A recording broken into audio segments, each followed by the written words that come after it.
오늘 설교 제목이 다시 52입니다. 이 52의 오늘날 우리가 살아가고 있는 이 세상에서의 52의 의미가 뭐냐? 이게 오늘 설교의 질문입니다. 나는 몸이 아픈데 과연 나을 수 있을까? 자금 압박이 경제적으로 언젠가는 풀어지고 나에게도 해 뜰 날이 올 수 있을까? 지금 하고 있는 공부가 맞춰질 수 있을까? 우리 교우 가운데 항암을 하고 있는 중인 성도가 있는데 6번 항암을 하는데 4번 맞췄습니다. 때마다 이게 나에겐 잘 맞춰질 수 있을까? 살 수 있을까? 바이러스가 잘 끝날 수 있을까? 언제 끝날까? 이 끝에 대한 의구심이 1에서 50일까지 진행되는 동안 끊임없이 우리의 마음속에 긴장감을 불러일으킵니다. 52, 이 의미는 과연 오늘날 우리에게는 어떤 의미일까요? 52는 현재 우리 각자의 삶을 해석해주는 마스터 키와 같습니다. 23이 이를테면 23이 있다고 칩시다. 52까지 가는데 23이 있는데 23에서 뜻하지 않게 어려운 예상치 않게 고난을 마주쳤습니다. 그 어려움도 52를 갖다가 대입하면 이 끝을 대입하면 23이 전혀 새롭게 해석이 될 수가 있습니다. 그리고 24로 넘어갈 새로운 예기치 않는 힘을 또 얻게 됩니다. 이것이 52가 우리에게 제공해주는 선물인 줄로 믿습니다. 끝이 있다는 거죠. 로마서 8장 18절 현재의 고난은 장차 우리에게 나타날 영광과 비교할 수 없도다. 현재의 고난을 어떻게 해석할 수 있습니까? 그냥 내 천성으로, 내 기질로, 나의 지식으로, 나의 구력으로, 내 가지고 있는 뭔가의 어떤 잠재력으로 현재를 어떻게 해석할 수 있습니까? 장차 나타날 영광과 좋게 비교할 수 없는 그 52라고 하는 언젠간 나에게 영광이 온다는 the end, 끝이라고 하는 그 52로 오늘 우리 각자의 삶에 있는 현재 고난을 해석할 수가 있다는 겁니다. 52는 24를 25로 넘어가게 만들고 25를 26으로 이어주게 만드는 우리에게 암호와 같은 그런 영적인 선물인 줄로 믿습니다. 예수님도 끝을 본 소감을 우리에게 밝혀줍니다. 예수님이 십자가에 못 박혀 돌아가시는데 6시간 고난을 받으셨죠. 마지막 순간에 예수님이 7마디를 그 십자가상에서 우리에게 남겨주셨는데 마지막 우리에게 남겨주신 마디가 뭡니까? 요한복음 19장에 다 이루었도다 했습니다. 다 이루었도다. 십자가 위에서 6시간 고난을 받으시고 사역을 다 이루었다, 마쳤다, 끝냈다, 이제 됐다, 이런 말씀을 우리에게 남겨주셨습니다. 십자가 올라가시기 직전 겟세마네 동산에서 자칫 중단될 고비를 딛고 끝을 예수님은 우리에게 보여주셨습니다. 그리고 고백해 주셨습니다. 하나님 아버지도 완공의 모델을 우리에게 보여주시죠. 창세기 2장 1절에서 2절 말씀에 천지와 만물이 다 이루어지니라, 다 이루어지니라. 하나님이 그가 하시던 일을 7째 날에 마치시니 마쳤습니다. 하나님도 일을 시작했으면 마쳤습니다. 다 이루셨습니다. 하나님의 천지 만물 공정 기간은 며칠이었죠? 6일 동안이었습니다. 공교롭게도 예수님도 6시간, 하나님도 6일, 이 6일한 애쓰는 시간을 넘기지 않았습니다.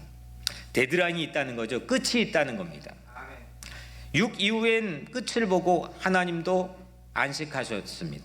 그리고 예수님도 무덤에 들어가셔 부활을 기다리셨습니다. 어느 순간에 끝이 있는 사이클을 우리에게 보여줍니다. 성경은 끊임없이 우리에게 끝이 있다, 마지막이 있다라고 하는 사이클을 우리에게 제공해 줍니다. 그것이 기독교인들이 오늘 해석하는 삶의 매우 중요한 마스터키, 암호입니다. 성경의 마지막에선 주님이 스스로를 끝이라고 밝힙니다. 요한계시록 22장 13절 나는 알파요 오메가요, 나는 알파요 오메가요, 처음과 마지막이요 시작과 마침이라. 주님은 시작이기도 하시지만은 마지막, the last, 마침, the end라고 하는 겁니다. 주님께서 모든 이 난국의 끝이신 줄로 믿습니다. 52라는 이 숫자는 하나님, 예수님, 성령님입니다. 하나님께서, 예수님께, 성령님께서 결국 우리의 마지막이 될 수밖에 없다라고 하는 그런 우리 각자의 우리 신앙 공동체의 믿음입니다. 끝이 있다는 겁니다. 주님께서 계시기 때문에 우리 고난도 끝이 있습니다. 밤이 아무리 깊을지라도 밤이 깊을수록 새벽은 가까워 온다는 믿음을 우리는 갖고 있습니다. 이 새벽의 첫 번째 우리에게 다가오는 빛을 여명이라고 합니다. 예수님의 공생의 첫 출현의 장면을 제가 언젠가 설교한 적이 있는데 마태복음 4장 16절에서 이렇게 소개합니다. 흑암에 앉은 백성이 큰 빛을 보았고 사망의 땅과 그늘에 앉은 자들에게 빛이 비추었도다. 빛이 비추었도다. A light has dawned. 여명입니다. 모든 흑암에 앉은 백성과 그늘에 앉은 백성들에게 새로운 빛을 비춰주시는 그 여명으로 주님의 공생의 첫 출현을 묘사하고 있습니다.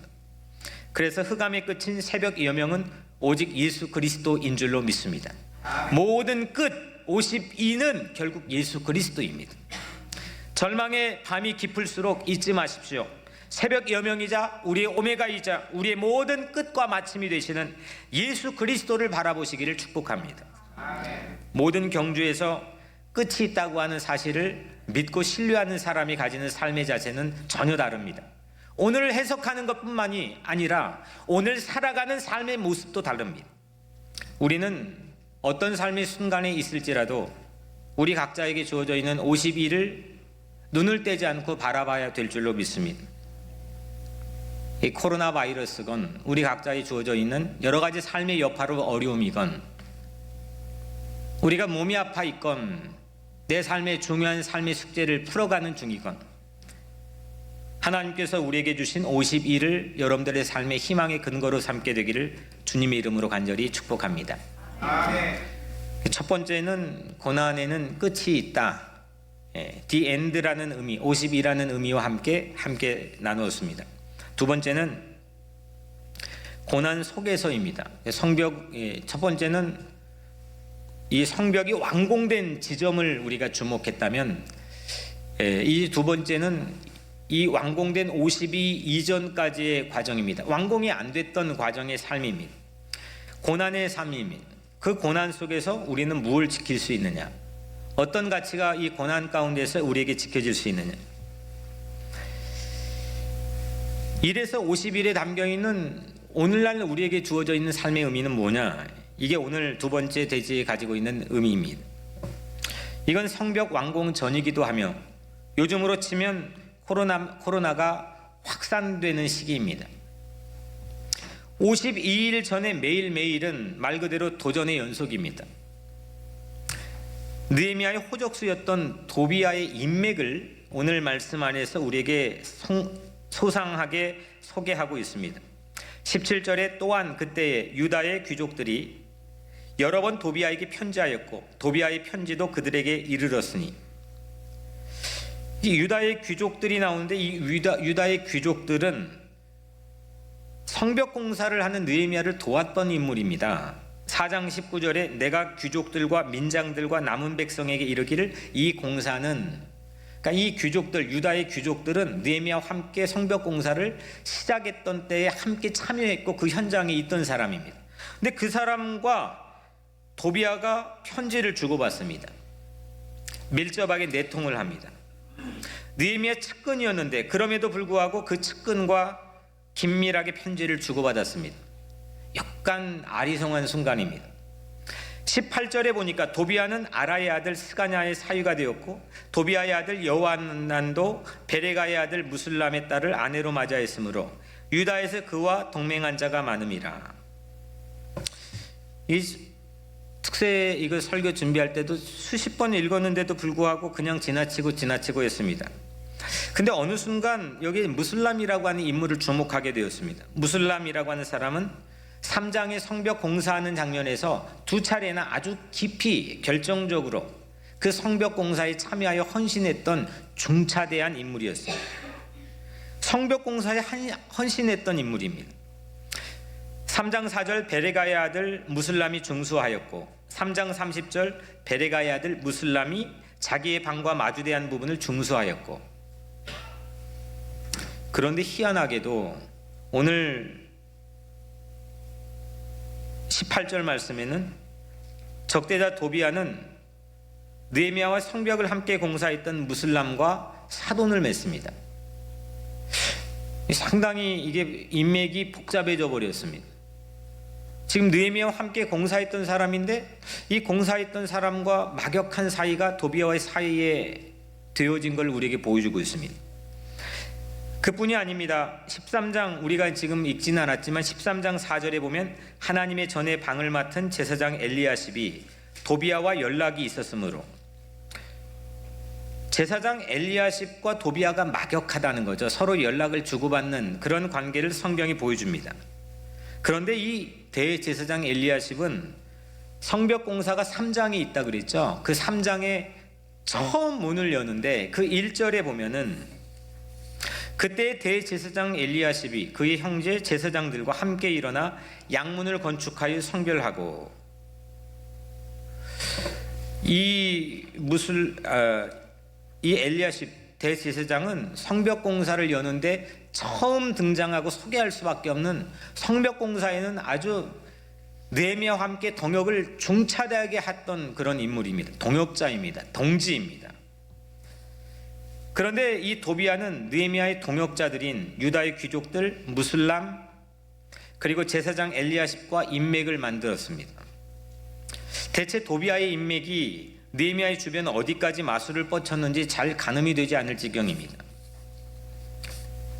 이걸 저는 변형 돌연변이 바이러스로 보았습니다. 이 코로나라고 하는 바이러스는 이렇게 7종인가 6종 이 감기 바이러스가 있는데 그 중에서도 가장 온순하고 가장 착하고 가장 별 볼 일 없고 그냥 스쳐 지나가는 게 코로나 바이러스입니다. 근데 이게 변형을 일으켰습니다. 이게 전혀 뜻하지 않게 어떤 전문가들도 잡을 수 없는 상황이 변형을 일으켰습니다. 변형을 일으켰더니 지금 모두가 공포에 휩싸여 있습니다. 오늘 이 변형 돌연변이 바이러스처럼 도비아 바이러스가 변형을 일으켜가지고 느헤미야 주변을 복잡하고 괴롭히게 만들었습니다. 이게 52일 이전의 풍경입니다. 52일 동안 오는 과정에서의 보여줬던 풍경입니다. 악은 이렇게 역사합니다. 변종입니다. 뻔할 뻔짜 알게끔 우리 앞에 나타나지 않습니다. 변종입니다. 예수님도 그랬습니다. 예수님도 뻔한 대적이 아닌 저 사람이면 그러겠다라는 뻔한 대적이 아닌 측근 가룟 유다를 통해서 은 30에 예수님이 팔렸습니다. 그리고 십자가에 달렸습니다. 도비아는 이런 인맥을 바탕으로 느헤미야도 혼란에 빠뜨리려고 합니다. 19절 그들이 도비아의 선행을 내 앞에 말하고 또 내 말도 그에게 전하매 도비아가 내게 편지하여 나를 두렵게 하고자 하였느니라. 도비아가 양동작전을 펴니다. 한쪽으로는 편지로 느헤미야에게 두려움을 주고 한쪽으로는 귀족들을 통해서 자기에 대한 좋은 말을 느헤미야에게 전해서 타협작전을 펴니다. 이 둘 다 도비아에게 가지고 있는 목적은 나를 두렵게 하고자 느헤미야를 두렵게 하는 겁니다. 이 도비아 인맥 바이러스, 이 도비아 이 변종의 인맥 바이러스는 불안, 공포를 주는 게 목적이었습니다. 사람을 쫄리게 만드는 겁니다. 겁을 먹게 만들고 불안하게 만드는 겁니다. 하던 일을 중지하게 만들고 아무것도 아니게 만들어버리는 겁니다. 이게 도비아 인맥 변종 바이러스가 가지고 있는 주된 목적이었습니다. 느헤미야는 낙담할 수도 있었습니다. 그리고 타협할 수도 있었습니다. 이 둘 중에 하나를 선택할 수밖에 없는 상황이었습니다. 이것이 도비아 바이러스가 노리는 실수였고 목적이었습니다. 그런데 느헤미야가 둘 중 어떤 선택을 하든지 타협을 하든지 낙심을 하든지 자기 자신의 순수성을 잃어버릴 수밖에 없습니다.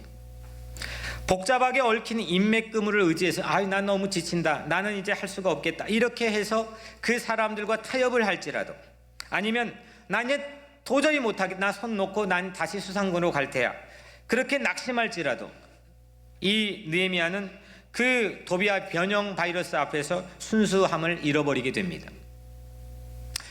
인맥, 네트워크는 요긴할 때가 있습니다.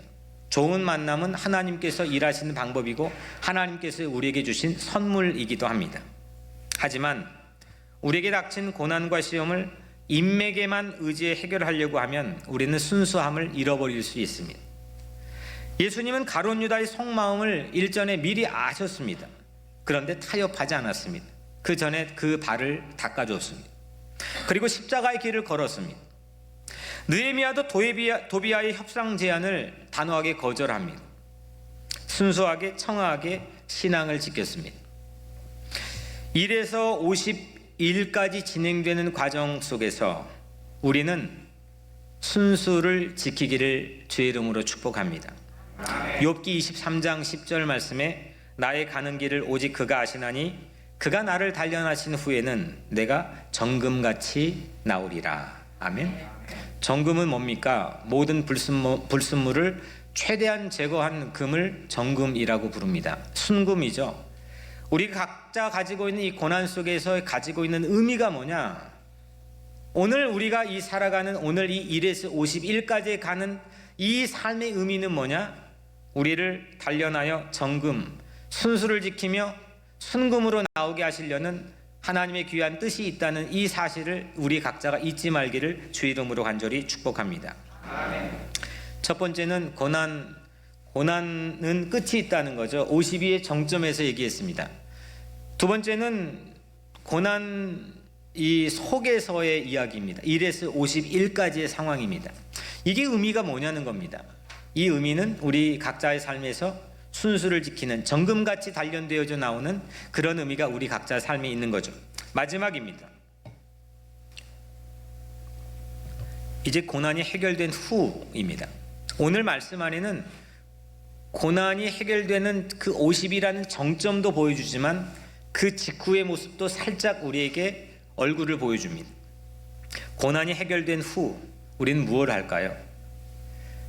이 모든 상황이 종식된 후에는 어떤 상황들이 우리에게 닥쳐올까요? 우리는 뭘 할 수 있을까요?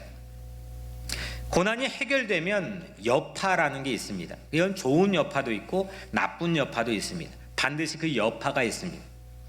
시험을 이겼습니다. 7장 1절에 성벽이 건축됨에 문짝을 달고 문지기와 노래하는 자들과 레위 사람들을 세운 후에 성벽 공사가 성공리에 잘 끝냈습니다. 잘 맞춰졌습니다. 정말 잘 될까? 이 생각이 언제였을까 싶을 정도로 완전히 잘 맞춰졌습니다. 이러면 승승장구한 겁니다. 충분히 우쭐댈 만합니다. 2절에 내 아우 하나니와 영문에 관한 하나냐가 함께 예루살렘을 다스리게 하였는데 하나냐는 충성스러운 사람이요 하나님을 경외함이 무리 중에 뛰어난 자라. 하나냐에게 예루살렘 관리를 맡기죠. 고린도전서 10장 12절 선줄로 생각하는 자여 넘어질까 조심하라. 고난 해결 직후가 훨씬 더 중요합니다. 고난 해결 직후를 이렇게 쌈박하게 시나리오를 만들기 위해 미리 각본을 난 이렇게 멋있게 해야 되겠다 연출을 해도 안 되는 부분이겠지만 혹 이 느헤미야는 그런 연출을 한 흔적이 없습니다. 그냥 그렇게 했습니다. 저는 그런 열망이 있습니다. 삶을 그렇게 하나님의 영광을 나타내며 살고 싶은 그런 마음이 있습니다. 어떤 대가도 어떤 거기에 대한 공치사도 하지 않고 오직 하나님의 영광을 나타내는 그런 삶을 우리 공동체가 함께 소망하기를 축복합니다. 고난의 여파, 이 고난의 여파는 우쭐 교만이었습니다.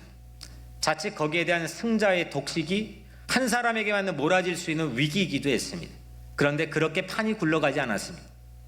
또 다른 부정적인 여파가 있습니다. 고난의 쓰레기입니다. 우리는 고난을 지나쳐 오면 나도 모르게 그 고난을 닮아 있는 모습이 있습니다. 고난의 붕어빵이 됩니다.